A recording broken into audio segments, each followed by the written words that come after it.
Oh, hi, hello there, and welcome. This is Let's Talk About Myths, baby. And I am that host of yours, Liv. And just like I promised last week, we are back today with just a little bit more about Sparta. So during my Spartan series, Twitter friend Julia reached out to me through Twitter. Well, I just said that. Because she'd studied this poem of Alcman and was wondering if I wanted to chat about him. And honestly, I just like, how perfect. I'd already recorded those episodes about Spartan culture and history, and I'd encountered Alcman, but I wasn't really able to use him much in the episodes.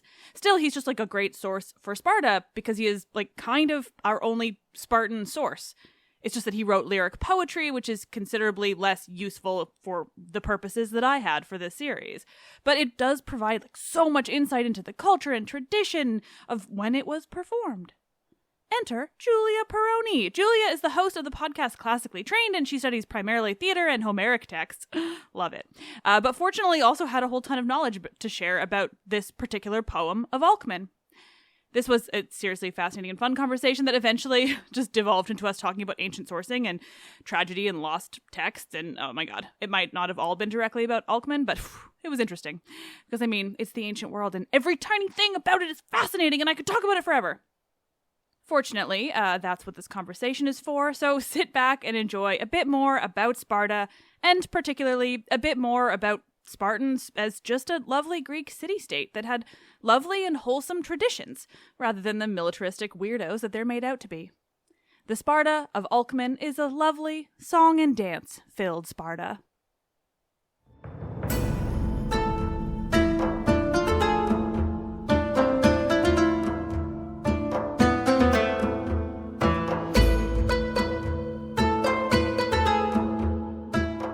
Conversations, singing the songs of Sparta, Alcman's first Partheneion with Julia Perroni.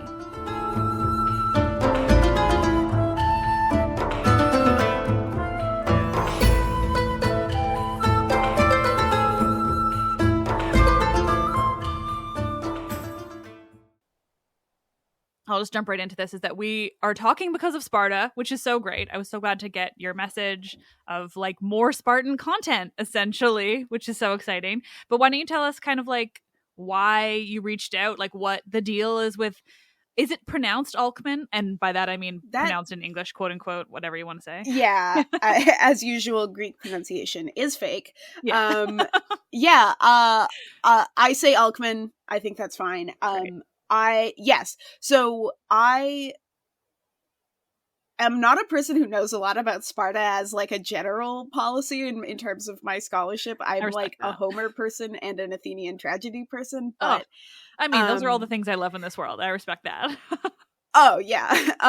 Like those are my favorite things. But I took a course, I'm in grad school and I took a course last year on Greek lyric poetry in general as sort of a survey, and one of the poets that we read was Alcman, and I did like a paper about him and this particular poem, which is called, it's Alcman Fragment 1, I believe how the numbering usually goes as usual again.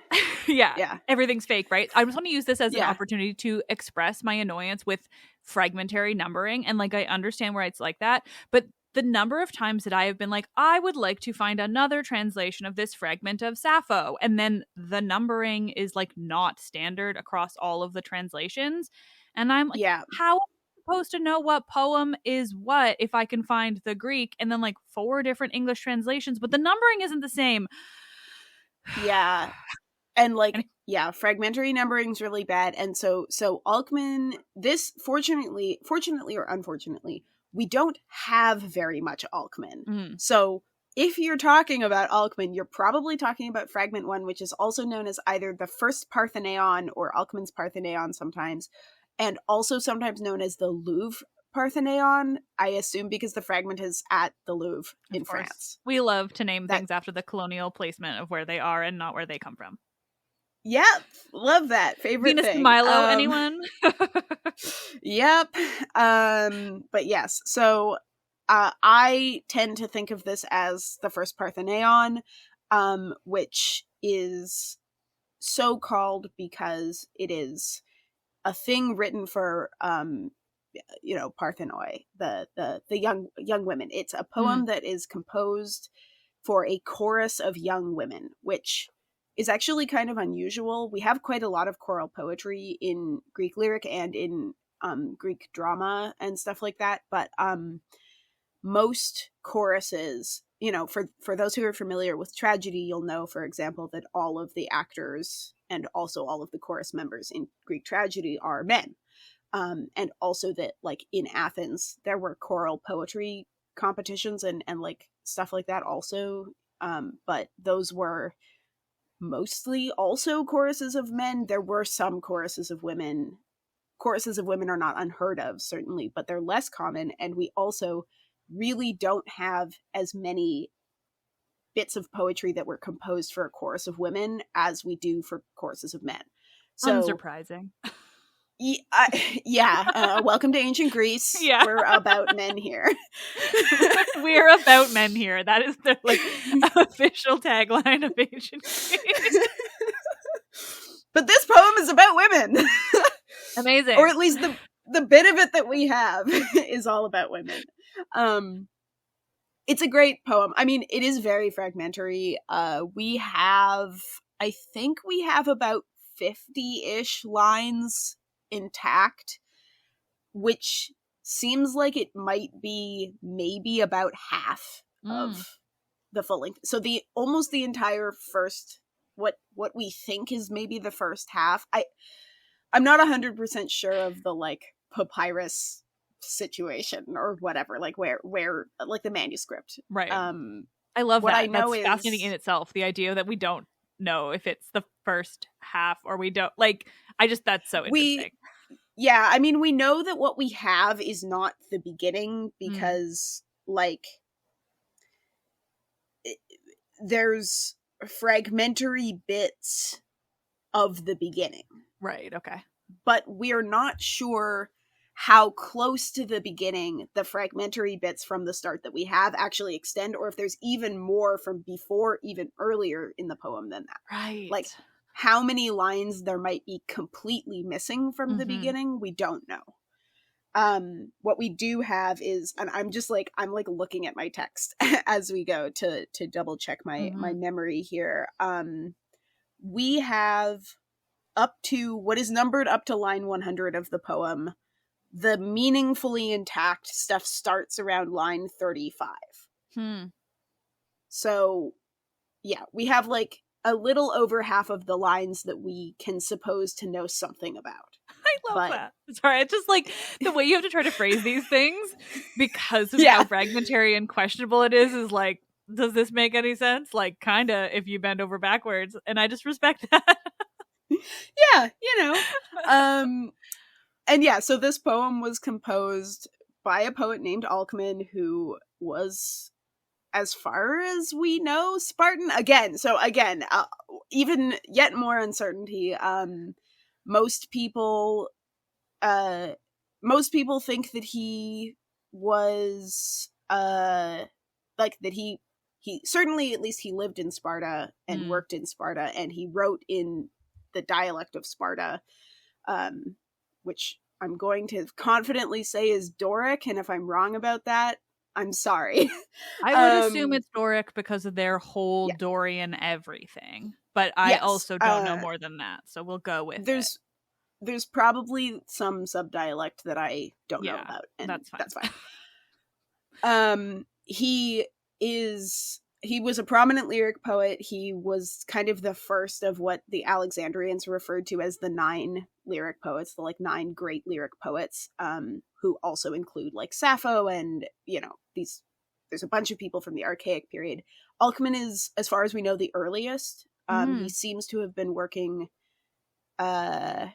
towards the in like the 7th century, maybe the beginning of the 7th century sometime. Wow. So he seems to have predated Sappho a bit. Yeah. And that's BCE, of course. Yes. And he... I don't fuck around with AD or CE. Yeah, me neither. Neither do I. Listen, if I have Rome, to cover I'm Rome, sorry, like, but fine, but it's a real stretch for me, so. Yeah. And as far as what we know about him, there's not much, essentially. There's like a couple of kind of biographical notes in various later sources, including a reference to him in the Suda, which is a later, I'm not actually sure what time period it's from, but it's a Greek like I feel like compendium. It's Byzantine, but I might have just Yeah, I think that sounds right. Yeah, and compendium of people, and what they say about him is that he what they say about him is that he was a Laconian from a Laconian town called Massoa, but that according to other people, he might have been a Lydian from Sardis. Huh. So some people think he was Stretch. Lydian. Okay. Yeah, and it's possible, I mean, it's entirely possible that he was born in Lydia and then moved to Sparta or to Laconia or whatever, but also there's a tradition that he was Laconian. So we don't really know for sure where he was from, just that he certainly lived and worked in Sparta, and he wrote poetry there in their dialect, and that he seems to have written poetry for Spartan, like of Spartan culture, so this poem, the other reason that this poem is really interesting, aside from being about women and having there's some kind of interesting stuff going on with like women's like eroticism and women, but also there is quite a lot of interesting like religious and ritual stuff, which because there's so little about Spartan cult and ritual practice out there. Yeah, there's nothing. This is like a fun poem to speculate. To use to speculate with. Yeah, I mean, I feel like, and Michaela would know better at this point because she basically has done all the research for this Sparta series that I've been doing. Thank the gods. I don't know how I would have survived without somebody who's actually studying this right now and has access to library resources. There's a reason I only mess with mythology, and it's because it's what I know. But that's all to say, like, as far as I understand it, like, Alcman might be one of the few, if not like the only real Spartan source that we have. And it sounds like he's not even like 100% definitely really Spartan, quote unquote, whatever. Yeah, that's so he's very. Yes, we don't have very many Spartan authors. We mostly have other people saying, and especially Athenians, saying stuff about Spartans. And the Athenians had some hot takes about Sparta. Yeah, I mean, that's been like the whole point of the series, basically, is to be like, we don't really know what was going on, and that's kind of what's so interesting. Totally. And this poem is a great example of that, because there is a text of this poem that is available online, like a translation of the text that's available online for free through the Center for Hellenic Studies, which is, for the record, a great resource for online scholarly and ancient material, that I think was done by Greg Naj. It seems to be a relatively recent translation. I was looking at it. Great. And what I will say about this translation is that there are at least 2 or 3 places in this poem that are like super contested by scholars as to what the text is talking about, including but not limited to like, so I'll pick out my favorite one, which is that in line. So yeah, like one of my favorite weird disagreements is in line 61, more or less. There is a reference to a thing that in the Greek is a pharos, which is a cloak. The word means cloak, as far as we know. But we have an Alexandrian scholiast who made a note on the text of this, which says actually, this is a reference to a plow. It's like a dialectical term for a plow, like a plowshare, which is like, now hold on a minute, because those are completely different things and provide totally different, and it seems to be in the context of the poem that this thing is the cloak or possibly plow is an object that is maybe being dedicated to the goddess who is being praised in this poem, who is some kind of dawn or sun goddess. Also uncertain. We're not even 100% sure who that is. God. Who is this poem actually dedicated to? We don't know. But yeah, so like, it could be a plow, which could have something to do with, agriculture. Like, it could have something to do with the time in the agricultural year when this was performed. It could have something to do also with that this poem is maybe to do with like displaying women of newly of marriage, like marriageable age, and that it's that kind of agricultural like metaphor for marriage and also reproduction, plowing, fields, etc. Whereas a cloak, like fabric offerings are very common in, like offerings to goddesses in particular. It's pretty common in various Greek rituals. Like we have that a bunch of places in the Greek world to be like offering fabric to goddesses. And also there are a lot of references in the text of the poem to the girls who are singing this, the chorus themselves, to what they're wearing, how they're adorned, their own clothing and dresses. So maybe it's more along those like, but we don't like, how do we take this? So it's a very ambiguous thing. Yeah. Okay, I want to keep going on this, but I also want to go back because in looking for this poem, and mostly because if I can find a public domain, like copyright free translation, I will read it ahead of time so that people have heard it. So I was like just peripherally looking there, but I went onto the Wikipedia for Alcman and it's with a split second, but the very first thing I saw was about the dialect, which is why I read it, and I will clarify. But the Wikipedia section, and I have to read it into the microphone because it is incredibly funny. So the dialect section of Alcman's Wikipedia, you know what? I missed the first line, which is slightly nicer to Alcman. So I just first read the Doric dialect. Like Alcman used the Doric dialect, which does not usually sound beautiful. And then I realized, but no, it does say, Pausanias says that even though Alcman used the Doric dialect, which does not usually sound beautiful, it did not at all spoil the beauty of his songs. And I just think that's so funny. Like, I just love that people were kind of rude like that, even in the ancient world. Like, pretty sure probably people speaking the Doric dialect as their native tongue probably did not see it as not beautiful. But I love that Pausanias, like, it's not very nice, but despite how ugly his language is, like, his poems are still pretty. Yeah, I feel like I came up with that quote, that quote came up, so when I was developing the paper that I wrote on this poem, I had to give, like, a presentation on it first for the class that I was in, and I brought up that quote in my presentation. It was like, Doric dialect, which Pausanias calls not in the least the translation that I had, which I don't even know where I got this from. I might have translated it myself. This kind of sounds like my own nonsense. Was not in the least euphonious.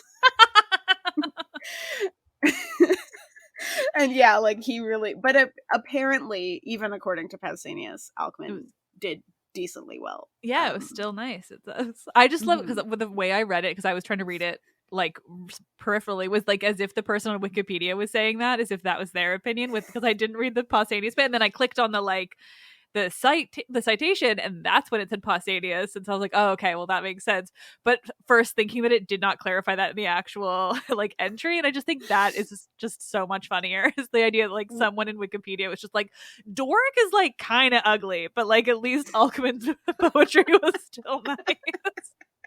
We're just gonna throw shade at all of the like Doric in general. Yeah, I will say, from as a modern person reading Doric, like, Doric is a nightmare. The dialectical differences do make it quite hard to understand sometimes, and also in coursework I recently read the Lysistrata, which has portions where Spartan characters are on stage and they speak in this like comical, like clownish version of Doric, which Aristophanes invented to like make fun of. And in the commentary that we were using, the person who wrote the commentary in the notes for all of the Doric, quote unquote Doric dialogue, just glossed it all into Attic in the comments. Oh. Like, he had just rewritten the Doric into Attic dialect because the way that Aristophanes lampooned the way Spartans talked is essentially incomprehensible. Right. It's like somebody pretending, like, putting on like a super thick, like, fake, I don't know, Irish or like accent or something like that. Like making really fun of an accent. Yeah. Totally. I can completely imagine. Or like I feel like making fun of Australians also often comes down to stuff like that. Yeah, totally. And like just kind of weird. But it seems that the Doric accent, as it were, the Doric dialect, was quite thick, even well into the classical period. Interesting. And I do think some of the dialectical differences were starting to smooth out a bit by the time we get to like the 5th century, when, you know, but Aristophanes is a bit of a dick, so like I get yes that. Well, yes, Aristophanes made his career on being a jackass, so that's you know, but no, Alcman's writing is lovely. It was also very difficult in antiquity, though. Like we do have this like scholia, these Alexandrian scholia on this poem, which several of which are notes explaining the language, like the vocabulary and stuff like that. So it seems like, even though, and so the other thing is, we have some evidence, and I'm mentally citing Felix Budelman, who has quite a good like chapter about this, but this poem was reperformed, like this chorus was reperformed in Athens. Like, it had an afterlife, which is probably why it survived. God, that makes sense. Yeah. But even despite being reperformed and so on, that it clearly was like interesting enough for other later audiences to take an interest in it, it was difficult. Like, the language was difficult and unfamiliar to people. So, you know, the Alexandrians who were writing down these poems or copying them were like, some reader in the future is going to need a note to explain what this kind of feels says. Like Shakespeare or like Middle English or something, you know, where you're like, totally, like, this is my language, but also I'm gonna need some help. Like, not, I mean, Shakespeare is obviously easier, but a lot of people coming to it from nothing, you're gonna need help understanding Shakespeare. Yeah, and I mean, you know, and we're talking about, and I think we're talking about a similar span of time. Like, we're talking about probably 4 or 5 or even 600 years between when Alcman was writing and when the Alexandrians were looking at his poetry and going, what is this guy on about? Yeah. And then, of course, we've had another 2,000 years since then for us to look at Alcman and go, what is this guy on about? Yeah. And what were these, you know, Alexandrians on about? And what were these Alexandrians? Because this is the other thing. I mean, I was just talking about this scholiast that gives us this note about the plow. But, like, we don't know if the scholiast was right. Yeah. It's just something that he thought was true. Whoever this person, the scribe was, the scholar, also in antiquity sometime, who, like, why, who knows? Maybe he was completely wrong and we should just take it as cloak, and, you know, but it's all... These, like, fragmentary poems, I actually love them because of how much space there is to interpret and read and try to figure out, but also they are so hard to understand sometimes. Yeah. But no, this is a great one. And it really does, like, it's really fun to read some of the scholarship on this poem is really fun to read because it's basically just people speculating wildly. Love that. Feels very classics. There was one thing that I read who was like, yeah, this was part of the cult of Helen at Sparta. And I was like, I know there was a cult of Helen at Sparta, but this person seemed to think there was like someone who thought it was like Helen and so like I have like a summary in this paper that I wrote of some of the stuff, and like some people say that Greg Naj thinks it's Helen. Let me see. I have to scroll.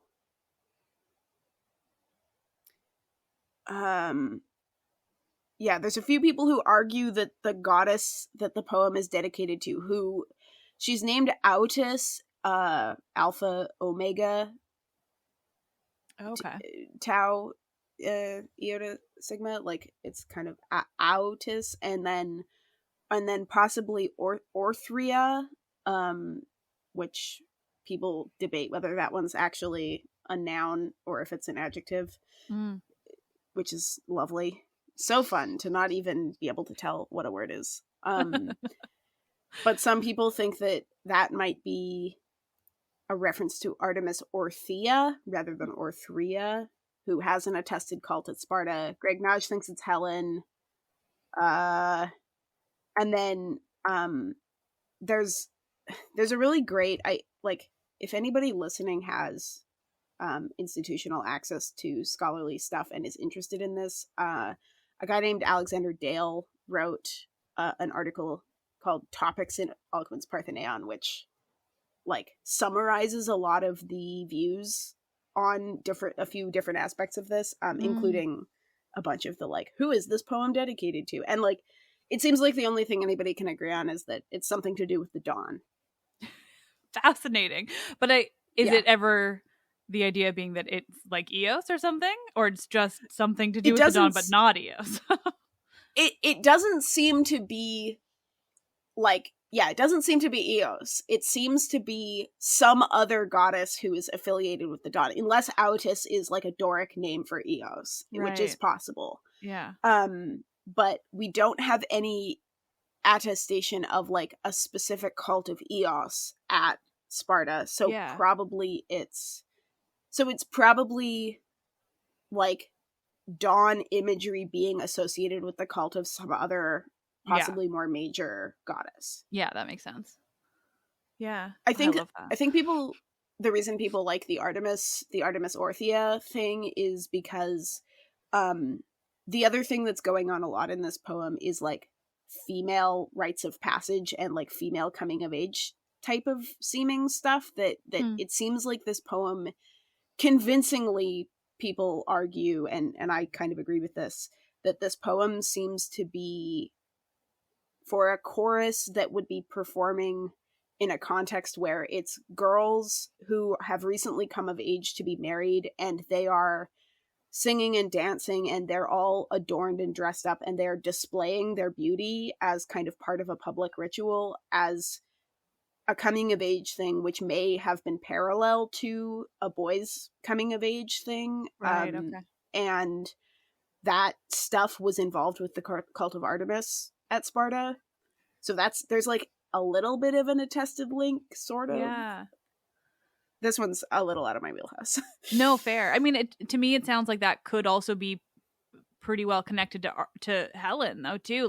Less so necessarily the accompanying boys, but I mean, I don't know enough about the cult of Helen at Sparta, obviously, but Helen broadly feels to me like a goddess / woman who could be pretty well associated with that just due to her entire story. So that just seems interesting as well.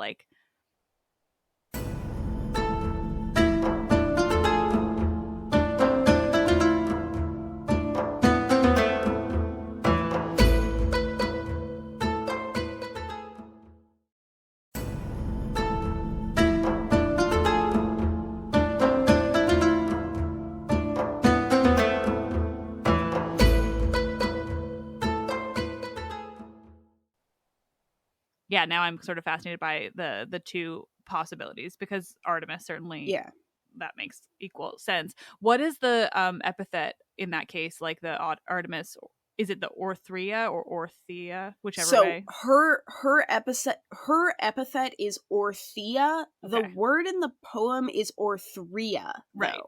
So it's not quite right. And another very prominent scholar of kind of choral poetry, especially women's choral poetry in general, but including this poem in specific, is Claude Calam, who very strongly rejects correcting the text to Orthea in that line because it fucks up the meter. And he's like, there's no way that Alcman would compromise the meter that badly when that doesn't happen anywhere else. Right. That's so interesting. That makes yeah. So it has to be Orthria or Orthrii in that line. It's just a question of, I think it's Orthrii actually is what it is. So then the question stands: is it a nominative plural I ending, which is agreeing with something else in a preceding line, which would check out, or is it a dative of some kind, which stands on its own as the name of a person or thing? Or is it some kind of other situation, in which case, like, it's possible that it's kind of a time expression, that this is happening at daybreak, because that's what that word means, is like at dawn time or something like that.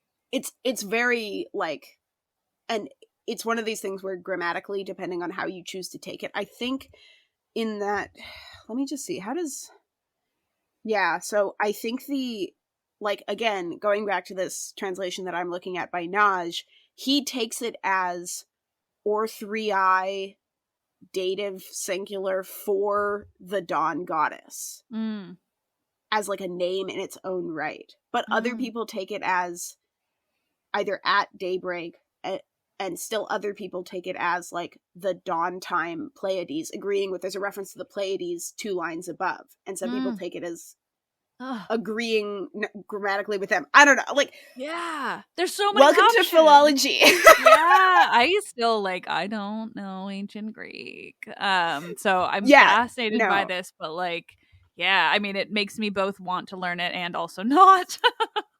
Yeah, well, and like, this is the kind of thing that, we us kind of philology types in classics can spend our whole lives arguing about these like piddly differences, but it does make a significant difference to how we understand who this poem might be dedicated to, and also how we parse the reference to the Pleiades, whether we parse the Pleiades here as actually being a reference to the constellation, which would make sense. It would place the performance of this poem kind of temporally, because the Pleiades were in the sky at certain times, and also because mythologically, which you may be aware of, the Pleiades were a group of young women who were cast into the sky to become a constellation. So having a reference to them in a poem that is performed by a chorus of young women is very appropriate, especially since this is a poem that is it makes a lot of references. It makes references directly to the chorus itself, what they're doing, who they are. A bunch of the members of the chorus are named in the poem, which is quite cool. Interesting. Yeah. Yeah. It's hard to say whether these were generic names or if they were the actual names of people, or if, I mean, I think probably some of them seem to have been generic names, because one of the girls who gets talked about the most is named Hagasikara, which basically means chorus leader. Okay. Yeah. So, but there's also like, let me see. There's also, Nano, Areta, Thylicus, Cleisithra, Astaphis, Damareta. There's like a whole bunch of women's names that are listed as part of the poem. And particularly, like, talking about these girls and their beauty as opposed to the beauty of Hagasikara and Agido, who are named as kind of the chorus leaders, it seems like, and who are, like, the most beautiful of them all. So there's kind of a, what some people refer to as a beauty competition going on in this poem. That feels connected to a certain other character, too. That's interesting. Yeah. It's really neat stuff, and yeah, like I kind of like I do like the Helen thing. It's like she's not as connected to the Dawn thing, but I could totally see this as being related to the cult of Helen in some way. There's also that, so we're pretty sure that the missing part of the poem was a mythological narrative that told a story. Yeah, I know. Sorry, I want right? it. I know, I want it so bad. And it seems to have told, well, and so it seems like the beginning of this poem may have told a myth of these two guys. I think it's two guys, though maybe there's more of them. Called the sons of. They were the sons of a guy named Hippocoon. So they're just called the Hippocoontidae. I don't know. That is the wrong father's name to then like have it be in that form. Like usually they're considerably easier to read. That sounds like a nightmare. Yeah, there's so much. But so they were and that's an abduction myth as far as I am aware. They were and so the other thing that connects this back to Helen is that my understanding, and again, someone just at me on Twitter about it if I say a thing that's wrong. I'm sorry. I accept that. I'm also fine with it. Don't worry. Yeah. They were rival suitors to Castor and Polydeuces, or who were, Helen's brothers. The Dioscuri, yeah. Yeah, the Dioscuri. And they were then the Dioscuri and rival suitors for these who I believe are two sisters who are referred to as the Leucippides, the like white horses, who are these women. And the Hippocoontidae were then punished for trying to rival the gods. Wow. But the Leucippides are associated with Helen, probably partly by affiliation by way of the Dioscuri. But yeah, so there's kind of like this theme of the pursuit of the young women and not trying to challenge the gods in love, but still like, the pursuit of marriage and stuff like that being a significant theme.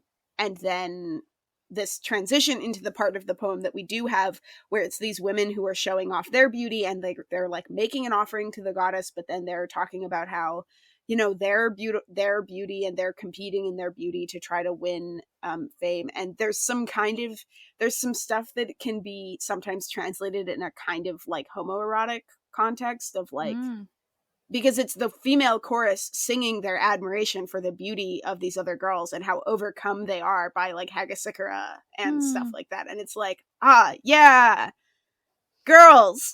Yeah, like lyric poetry, it seems like the only place we ever get like girls doing anything, let alone like girls in a sexual manner that's like good and not gross. Yeah. Like that's so interesting.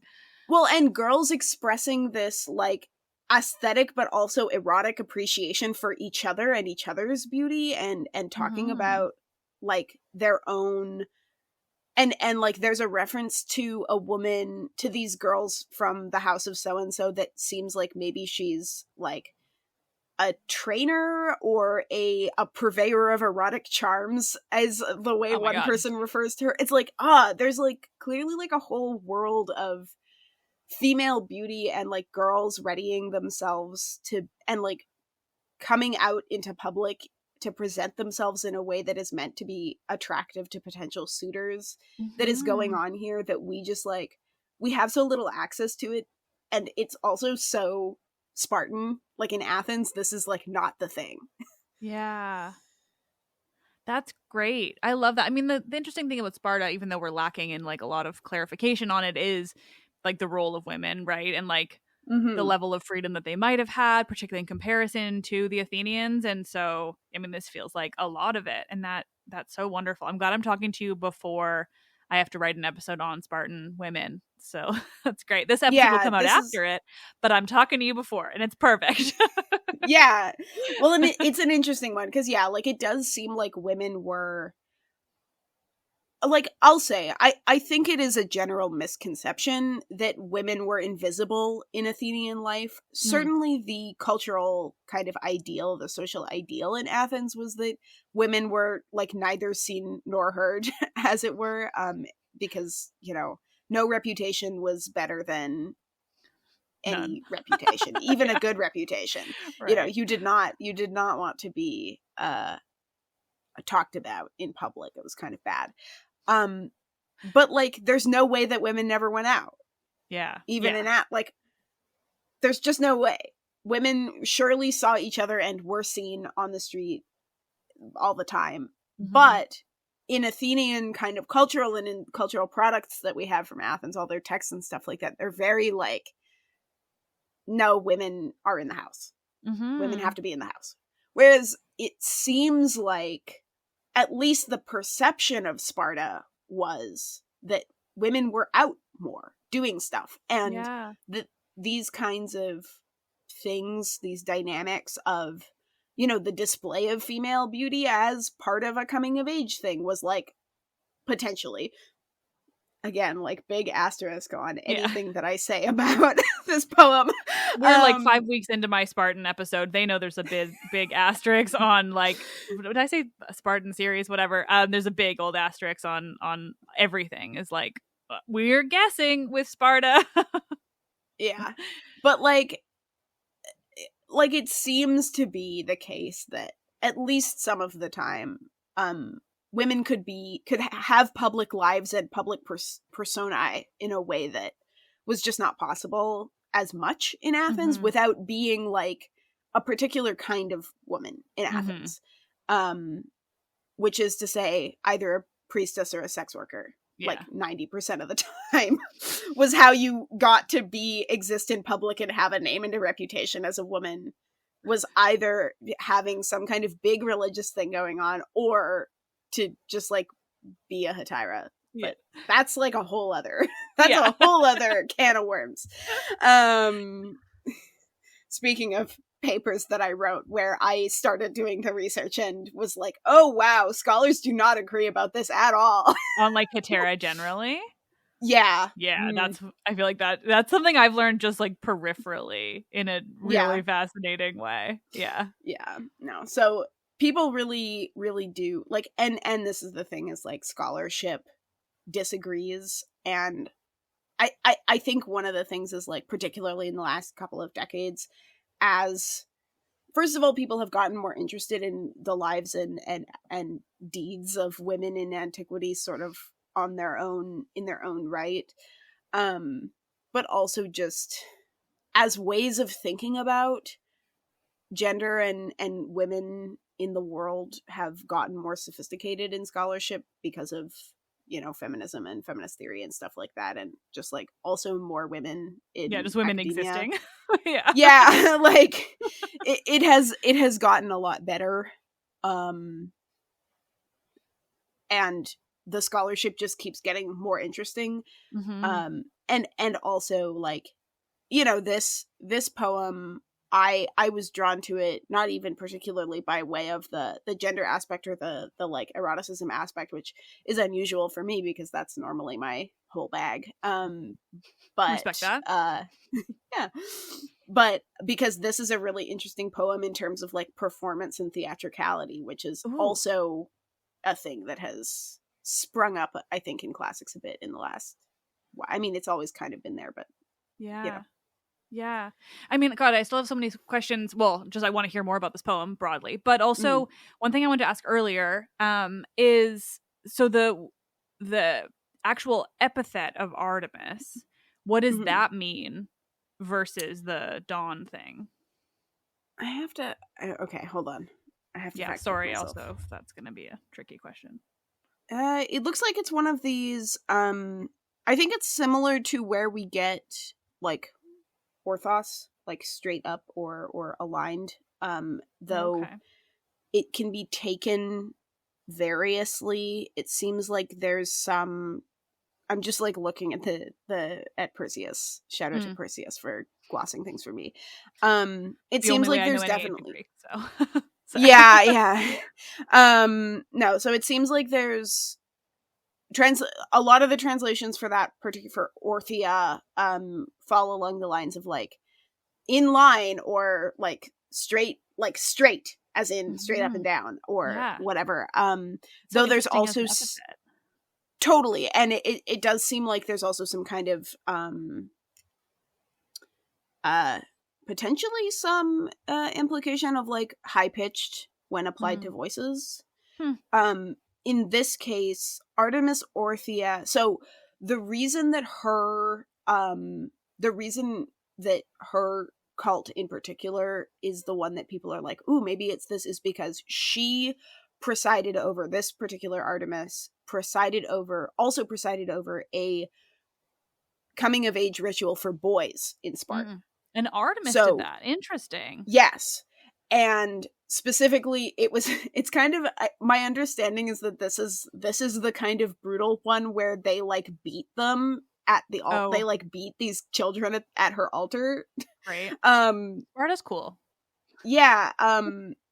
But so there's this kind of parallel of like, there potentially, if this poem is dedicated to Artemis Orthia, or related to her in some way, that it's possible that there was also a girls' coming of age ritual that was happening at the same festival or something like that, or at least under the auspices of the same cult as this boys' coming of age ritual, which is quite neat. There's a scholar who advanced the idea that the cloak, if in this poem we're going back to the Pharos, if we take it as a cloak, that in fact it might have been like a red military cloak. And that there may and there is some kind of military-ish vocabulary in this poem, and his argument is that this poem is actually directly parallel to, like, it militarizes femininity in a way that is meant to parallel the boys coming of age that is happening at the same time, which is kind of interesting. I think it's a reach.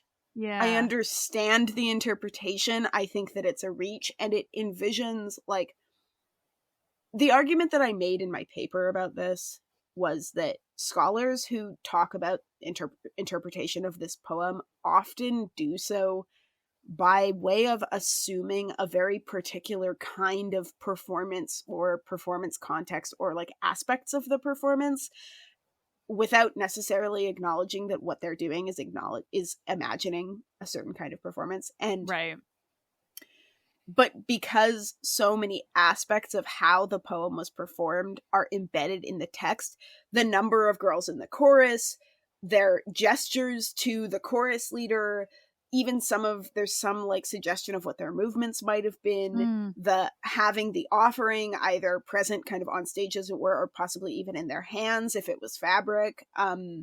There's like a lot going on there. There's like references to horses, which is generally, you see a lot of references to horses and horse racing and things like that in kind of erotic metaphor from time to time, but also in competition metaphor. It's, yeah. But that, you know, like references to dancing, and a lot of like pointing words, the technical term there being deictic language, but words that indicate something that is happening right here, which of course we can't see, but would be visible if you were watching this as a performance. And so you're kind of obliged to think about what this would have looked like, how it would have been performed on stage or at an altar or whatever, as you read it. And so a lot of very interesting interpretive stuff comes out of thinking about, like, you know, if we take Artemis Orthia as the presiding goddess, are we imagining the girls like marching in a line? Are they like with the red military cloak to follow this one guy's particular interpretation? Or are we imagining them, you know, like, or do we take, for example, if, you know, imagining going back to the plow, for example, do we imagine them gesturing to a plow on stage when they do that? Stuff like that. I don't know. It's cool stuff. Yeah. I think it's fruitful. Yeah, and it's interesting to think about it with a potentially militaristic aspect, just because, I mean, in my case, it's because I've spent like this entire series emphasizing how Sparta was not like a particularly militaristic society. Yeah. And so I wonder about that, and like whether that's also coming through the pre-existing mirage of like this idea about Sparta, because it feels to me that it would be kind of a sort of inherently tied to this idea that was probably not particularly true about them, but that they wanted everyone to think about them. Yeah, totally. And like I agree with that. I am more inclined to think about it in line with these like ideas about female beauty and aesthetics and like the display of that, rather than relating it directly back to the kind of Spartan ideal of like militaristic masculinity that seems to have existed. I think that that is an interpretation that we are projecting based on our modern assumptions about what Spartan culture was like. Because like there's just as much language about like I really like, there's some kind of interpretations that suggest that, you know, maybe this ritual would have been performed like at dawn, and there's a lot of references to light and to how the chorus leader is, in particular, Agido and Hagasikara, so they're named in the text, are like shining or glowing, and how their light is so beautiful. And I sort of picture, like, I personally, what I picture is this being performed just as like the sun starts to rise, and like you can see the stars, so you get this reference to the stars. But as the light comes, these girls in like their beautiful clothing and their jewelry and whatnot kind of shine in the dawn light. That like, to me, that is the compelling image in the poem. The militaristic thing is like an interesting take. I don't know. There's a lot of possible takes. Yeah. Sort of, but I mean, yeah, that's fascinating itself. Like how many takes you can get out of one poem, or fragmentary poem, even. Like, yeah. Well, and yeah, I mean, again, we have what, like 60 lines of this, and it does cut off. It seems to cut off kind of before the end also. And like, but even with that, we have all of these references to just so much stuff that it's so fruitful. Oh, I love ancient texts. They're freaking fun. They're so fun.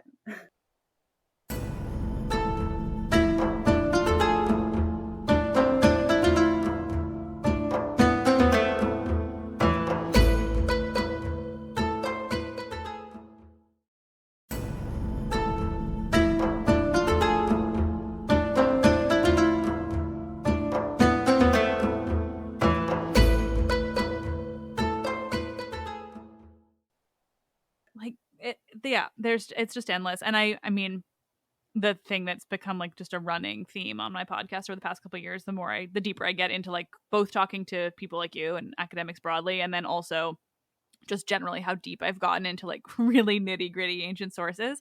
But like all I ever want to do is remind people of how things survive and how many things did not survive, and fragmentary nature of all of this, and like why some things survive and why some don't, and like just there's so much there. And then I think it just adds so much interest to everything that we do have, but also to like the fragments that are there, and like the big old question marks about what could be missing. Like, I love the idea that the pieces of this that are missing are like really explicitly like, this poem is about Helen and how these girls performed this very specific dance for Helen. And like, maybe the pieces that are missing very succinctly answer every single question, and like they probably don't, but they could. No. And I love that they idea. Could. Yeah it's so great. And like, obviously, you know, I don't know, it's funny, I like to play this game when I meet new academics. Like, if I'm just like in a casual conversation with another classicist, I like to ask them like, okay, this is like and I got this from a professor of mine. If like the sands of Egypt could spit up one more thing, what would you want? Like, if you could have anything. I mean, my answer is always going to be something Euripides, I think. But then I'm also like, oh my God, like, we have a lot of Euripides, so maybe like I should be prioritizing something else. Like people ask questions like in like that question in so many forms, or like, Mm-hmm. you know, if you could have a conversation with somebody from the Yeah. past, like who would it be? And like all the like I always have like 18 different answers depending on like my mood or what I feel like I have to know in this moment. Do you have an answer for it, for your own question? So I think that I would want something by somebody that we don't have. I would want either one of the pieces of the epic cycle that we don't have, or I would want a tragedian that we have nothing from. Yeah, fair. Yeah, smart. Because like so much of what we quote know about tragedy is like based on this assumption that the three guys are representative of their genre, and it's like, I don't know. We don't know that. How do we know that? Oh, it's so true. It's so true. Yeah, and the other. I mean, obviously, having more epic would be great. I love epic. Yeah. Just because, like, to me, Homer is like the big text, and I love comparing Homer to new stuff. So more new stuff to compare Homer to would be great. But like, I think I would want a new tragedy. I would love, like, there's some that we kind of know about, like, oh my god, I'm forgetting the guy's name, but the guy who wrote the Persians, the like Sack of Athens tragedy that was so upsetting that they banned it from ever being reperformed. Whoa. Because he wrote it was like too soon after the Acropolis was burned by the Persians. Yeah. And this guy like wrote a tragedy about it, and everybody was overwrought, and the city was like, you can't do that. Yeah. Do we have fragments of it, or do we just know that it No, we just know about it. That's amazing. Yeah. And there's like tragedies that we have either fragments of, or that we have like a synopsis of them from later. But yeah, I think I would want like a new author. Yeah. Even if we could only have one. If I had to pick something that I like 100% know exists, I often think of the Cadmus of Euripides, or the Aeschylus's Kabiroi, and those are like entirely based in my own obsession with the idea that there just had to be more to the story of Cadmus and Harmonia, because like there just had to be. They're both very important, and we have nothing, and like there has to be more. And so I just desperately want to know more. But then that the same thing connects back to, and I think, I mean, I have no bearing on this at all, except the fact that the Theban like epic cycle existed, except that we think it was about 7 against Thebes, which makes me really angry because I think it should be about Cadmus. Like, I just think there had to be a dragon. Like, we want more. I mean, he did so many things. He comes from Phoenicia. He brings the alphabet. He marries a goddess. He is the only hero to marry a goddess. She is the only goddess to marry a mortal and live as a mortal. And she's not just any goddess. She's literally the daughter of Aphrodite and Ares. Like, there is just so much to that that's so inherently different to all the other surviving mythology about heroes and gods and goddesses and founding of cities, that like there has to be more. There simply has to be more. There must be more. And I need to know it. I need to know it more than anything. So anyway, I mean, the most we have is fucking Nonus, who's like, like that's like all we have. And I'm like, sir, I could use something other than this like Byzantine weirdo who wrote the longest thing ever. Anyway, I have this is feelings. Totally. This is kind of how I feel about if I were to have something from like a known tragedian, like one of the big three, I think I would want Aeschylus's Myrmidons, because Achilles is my boy. I mean, also, that just sounds great. Yeah. And like, as far as I am aware, that's the like horny Achilles and Patroclus one. Really? Yeah, we know that he wrote one, and I think we have fragments of the Myrmidons that was like, oh, this is like romance. But there's like, but he did an Achilles trilogy, and I would kill for any of those. Yeah, like any of them. How do you feel about the alphabet plays? Because I'm just kind of obsessed with how we get those insights, and like if you're a tragedian person. I think they're really cool. I mean, obviously I am grateful for every scrap that we have Yeah. gotten. But also, like, I'm like, in some ways I feel like a fake tragedy person sometimes, because I love all of them so much that when somebody's like, I don't know, what do you think about like the collection versus the like alphabet plays? I'm like, they're all great. Yeah. I mean, I agree entirely. Like, they're all great. But also, like, what I just love about them, one, I love telling people how they survived, like people who don't know. It's so like, cool. It's the greatest story ever. My listeners have heard it a million times before, but if they're blanking on it in this moment, I just want to explain that the alphabet plays are those subsection of Euripidean plays that don't survive because they were popular or taught in schools. They survive because one guy collected them, and his one scroll of this one section of letters happened to survive. And so we like have all these plays that wouldn't have otherwise survived. There's the TLDR. But like, the fact that happened is the fucking coolest thing in the world. And then also the fact that through that we get these plays that weren't the most popular, weren't necessarily considered the best. Like, that is so insightful. And I think of the Helen all the time, because the Helen is like amazing and weird and like wasn't popular, but like it's so cool. I actually have done a bunch of work on the Helen recently, and like I love the Helen. It is such a strange one, and like I really love the like weirdo plays, and yes, I love the Helen. I'm so glad that we have the Helen. Like, I'm really like, we have the I'm like looking at the list now to remind myself of which ones came I know, from I always where. forget like, which are which. I always think like Alcestis should be from there, because the Alcestis is also fucking bananas, but it's not unhinged. So yeah. Well, and I also, for some reason, I always think that the Andromache is from there because nobody fucking likes it. Yeah, I know. I think of those often, like Alcestis and Andromache, but then I'm like, well, they're the wrong letters. They literally can't be part of it. Yeah, but like in my head, they are too.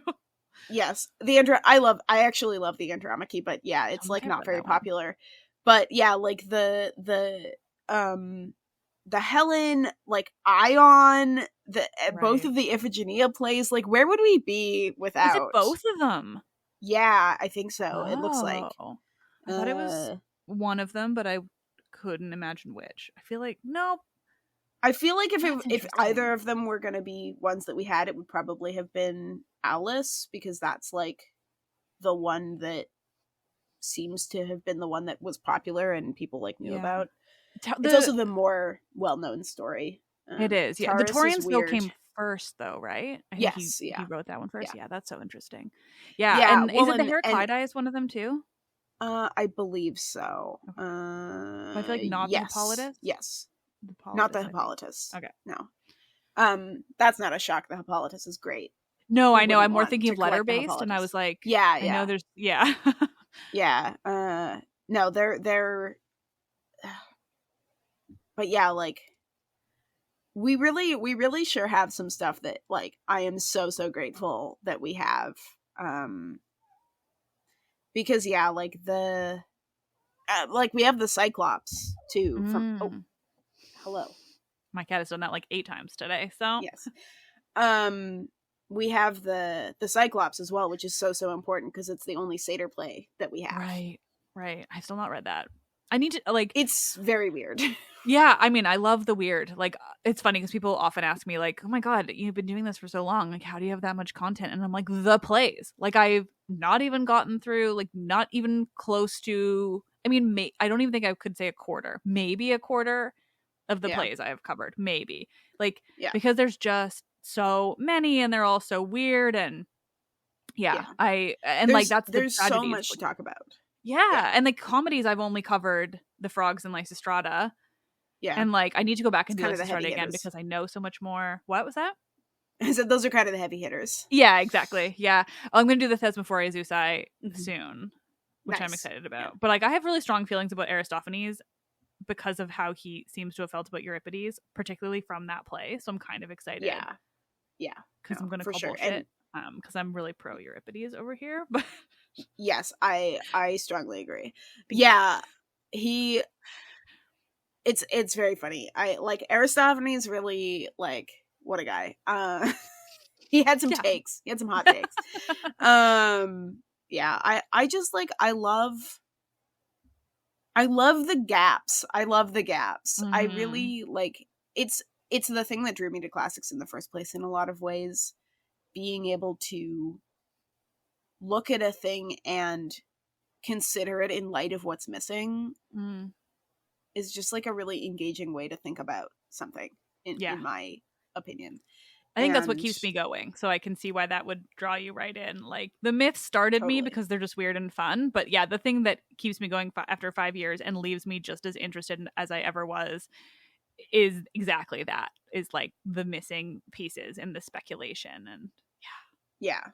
And being able to just like to like circle back around to Alcman, to be able to like hold a text up to the light and just rotate it around and around and see all different things and have like, you know, I mentioned a few interpretations of this poem as we've been talking that I like don't agree with, that I think are kind of a reach or that are like pretty hot takes, or require doing stuff to the text or making assumptions about the text that I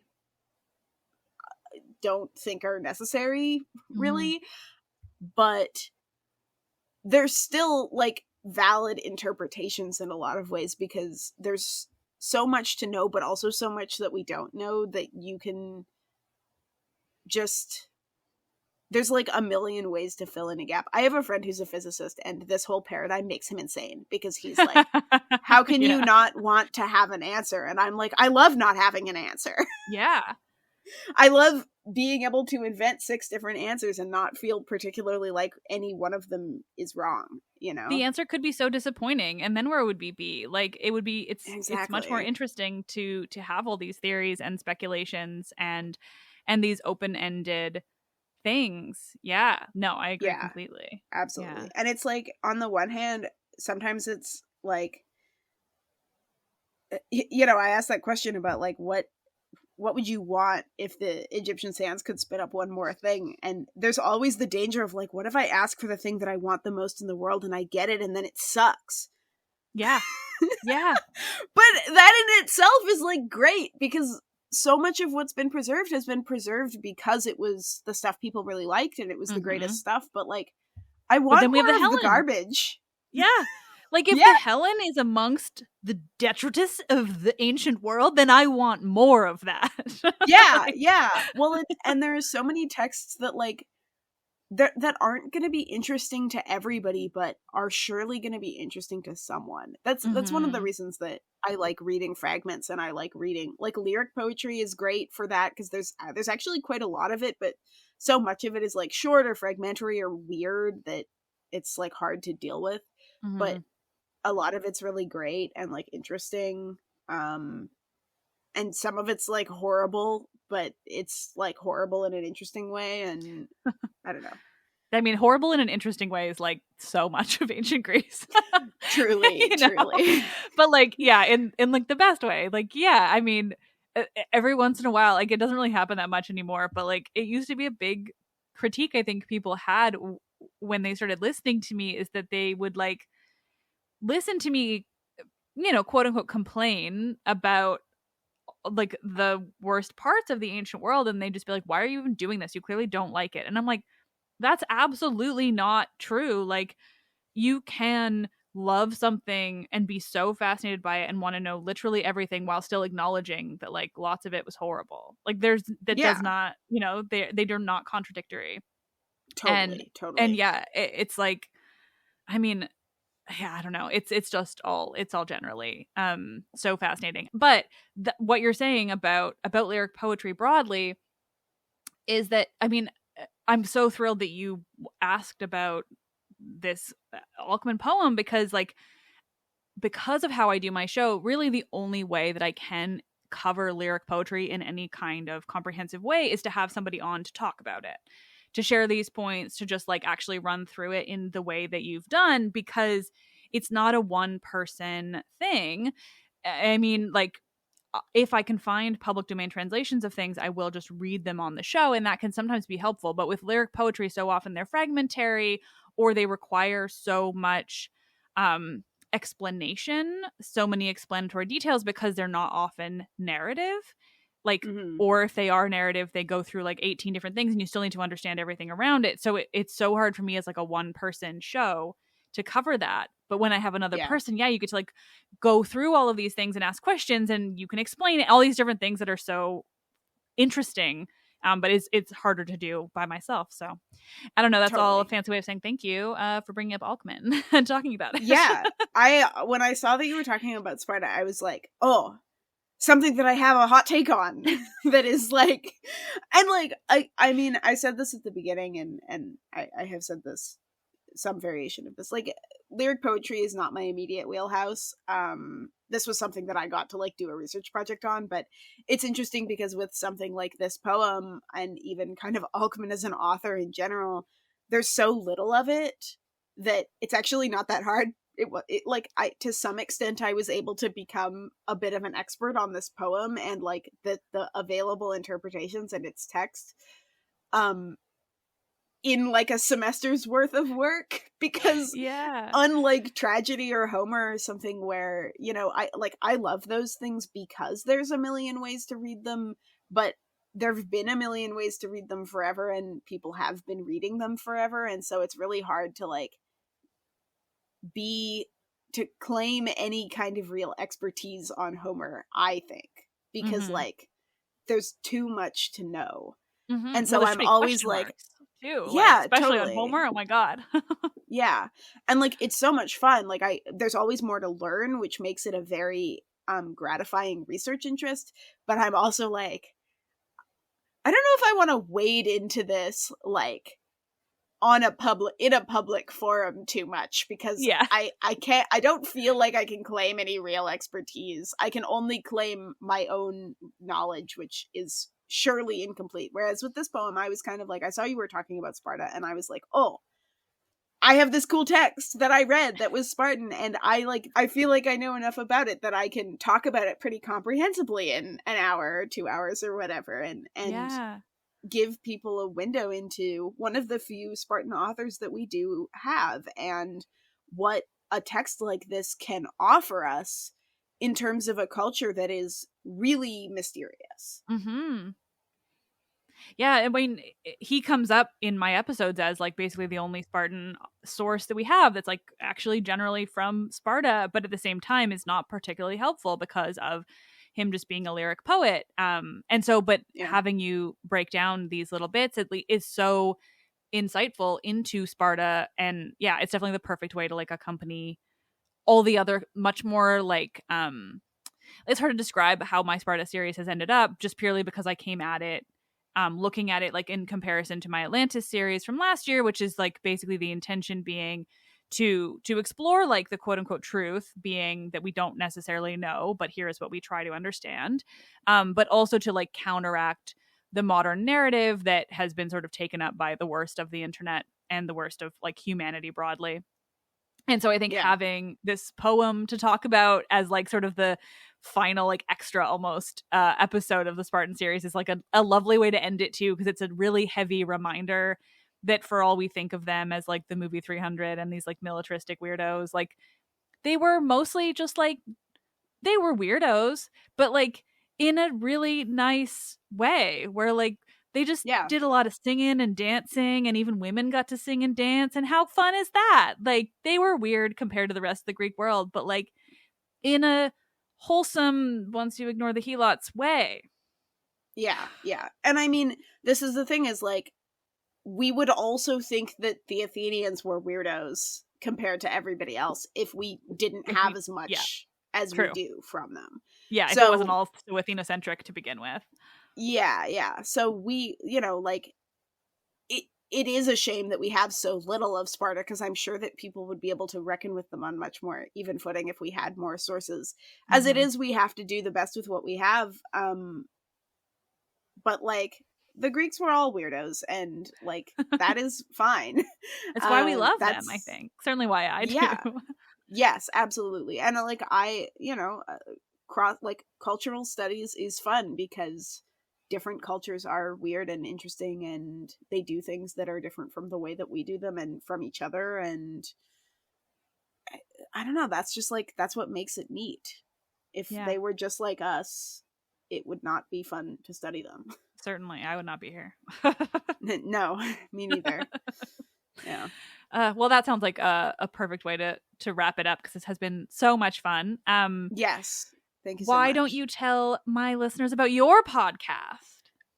Yes, I will plug my podcast. Yes, so I am one of the co-hosts of Classically Trained, which is a podcast where myself and my fellow host, Allison, we discuss, well, our tagline is, we discuss modern media that depicts the ancient Mediterranean world, its peoples, and its stories. We break down various pieces of modern media. We've done all kinds of different things: books, TV, film, comics. We did an episode on The Wicked and the Divine. We've done music. We want to do more music. You have done Percy Jackson, which I'm going to highlight for my listeners, yes, because it is an ongoing saga with them and myself, in that I am always asked if I have read it, and I will say once again, with apologies, that I have not. Yes. But well, we did. That's what you guys are for. Yeah, and if you want to hear a series of very affectionate but like lovingly critical takes, That's exactly what they want. Yeah, well, and we did a long, like, we actually did a long series. We did all 5 of the books in the first main series as individual episodes. So there's a lot of content if you want to hear people talk about Percy Jackson. We can do that for you. Yeah. We can provide. But we've done a number of the kind of classic things. We did Gladiator, we've done Troy, as well as some weirder things. And yeah, I mean, you know, we are still doing more things. So, and we don't take requests, but we do take suggestions. So if there's some piece of media out there that you really think we should talk about, or should be talked about, and Liv keeps saying no, you should try us instead. Maybe we'll say yes. No promises, though. You can at least attempt it. Yeah. Well, I will put links to all of your podcast stuff and everything in the episode's description. And then do you want people to follow you on places? And if so, please share them. Yes, so the podcast Classically Trained is at, oh God, I have to make sure that I'm not going to say the wrong Twitter handle. I can't tell you how many people do that. Like, it's hilarious. So I personally am at Julia_M_Perroni. It's just my name, pretty much. I am not a super frequent Twitterer, but it's a good place to find me. And the podcast is at Classically Pod. 2 S's, 2 L's. Which, again, hopefully, I'm sure that we will be retweeting stuff when this episode goes up. So we should be relatively, I'll link to everything as well. Yes, we should be relatively easy to find. And and so we post about our episodes out that are coming out and also that are forthcoming there. So yeah. Wonderful. Well, thank you so much. This has been so much fun. Yeah, this was so fun, Liv. Thank you. I had a great time. I'm very glad.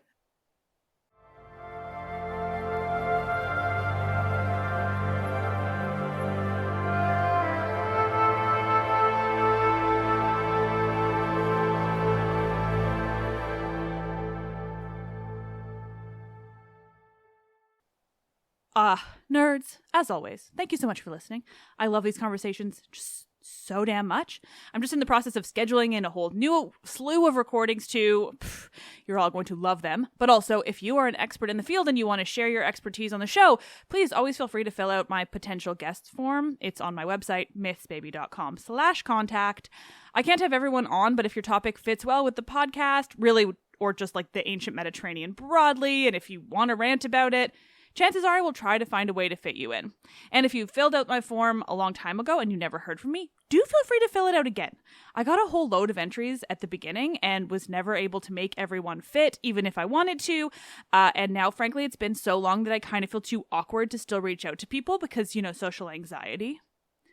So feel free to bump yourself up. Anyway, the point here is I fucking love conversation episodes so much, and I am perpetually thrilled that you all do too. Let's Talk About Myths, Baby is written and produced by me, Liv Albert. Michaela Smith is the Hermes to my Olympians and handles so many podcast-related things, from running the YouTube to creating promotional images and videos to editing and research. So much research. The podcast is hosted and monetized by iHeartMedia. Help me continue bringing you the world of Greek mythology and the ancient Mediterranean by becoming a patron, where you will get bonus episodes and more. Visit patreon.com/mythsbaby or click the link in this episode's description. I am Liv, and I love this shit.